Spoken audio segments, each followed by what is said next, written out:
We're joined now by two mayors whose cities were deeply affected by the 35-day government shutdown. Democrat Mayor Michael Passero is from New London, Connecticut, home of the Coast Guard Academy, and Republican Margo is from El Paso, Texas, on the U.S.-Mexico border. Both of them join us from their home states. Gentlemen, I'm sorry, I'm tongue-tied here. But I have a question for the both of you. Let's start with Mayor Passero. How has this shutdown impacted your local economy, and do you expect it to snap back now that the shutdown's over? Well, we're not standing at ease with just a 3-week reprieve. So we are still going full force with our mitigation efforts, and it has hit the community very, very hard. Our connection with the Coast Guard is significant. We host the United States Coast Guard Academy, which is training the next generation of officers for the Coast Guard, with over 1,000 cadets there and over 600 employees, both civilian and active duty. We also host the United States Coast Guard Research and Development. We host the International Ice Patrol, and Coast Guard Station New London patrols the waters of Long Island Sound, serving the eastern end of New York, Rhode Island, and New London Harbor. And none of them were paid? No, unfortunately, you look at the situation at the Coast Guard Academy, I wonder how they managed to do it, because all the maintenance employees, the secretaries, have been furloughed and are not reporting to work, and the enlisted men and the professors are working without pay. The active duty in the Coast Guard station are working without pay. These are people who are serving the nation and have not been paid for over a month. Mayor Margo, you have a number of border enforcement agents, DEA agents, et cetera, people who work in security who were unpaid during all of this. What is the impact on your community? We have about 13,000 plus federal and civilian employees, so yeah, that was pretty significant with CBP and ICE. And then last Tuesday at our regular city council meeting, the head of our food bank talked about the fact that they were not receiving the food they need for distribution. So it's had an impact on us for sure.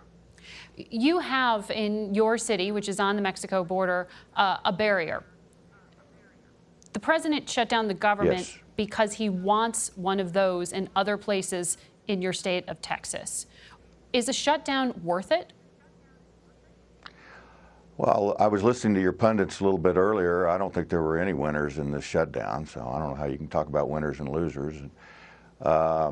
We are, by way of description, we're the nexus of 3 states, New Mexico, Chihuahua, Mexico, and Texas, 2 countries, the U.S. and Mexico, and a region of 2.5 million people. We have 23,000 legal pedestrians who cross north every day, and on an annual basis, over 21 million private passenger vehicles. We're the 2nd largest port. The fence we have was put in 2008 at a directive under the President George W. Bush when he was president. It works to stop criminal activity. My position is that a fence is a part of the process, but I'm still waiting to hear what Homeland Security wants as opposed to what the political leadership wants. What does Homeland Security need? Texas is a geography that's totally different from a lot of other states. Is there a crisis? We are the largest. Well, El Paso is the safest city in the United States with a population above 500,000.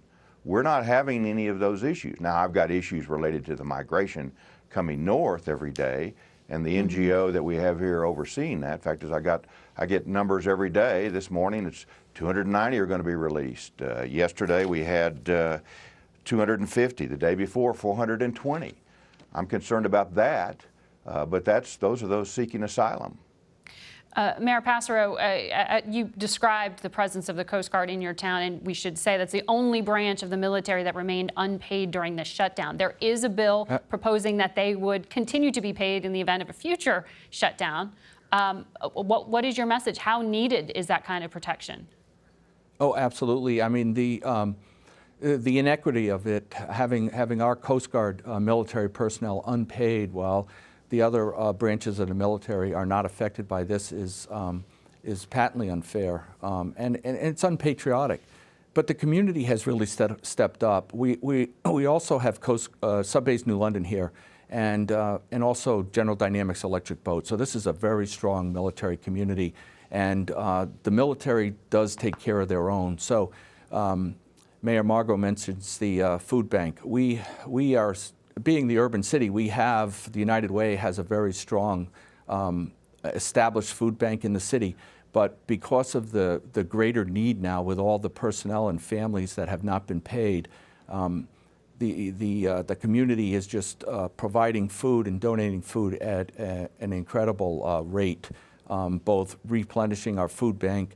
We never thought we'd see the day, but on the grounds of the United States Coast Guard Academy, in Leamy Hall, they had to set up a pop-up food pantry, and the need is enormous. It's really disheartening that the Secretary of Commerce cannot seem to recognize that these are working families that are living on the edge, and they cannot be left without pay for over a month.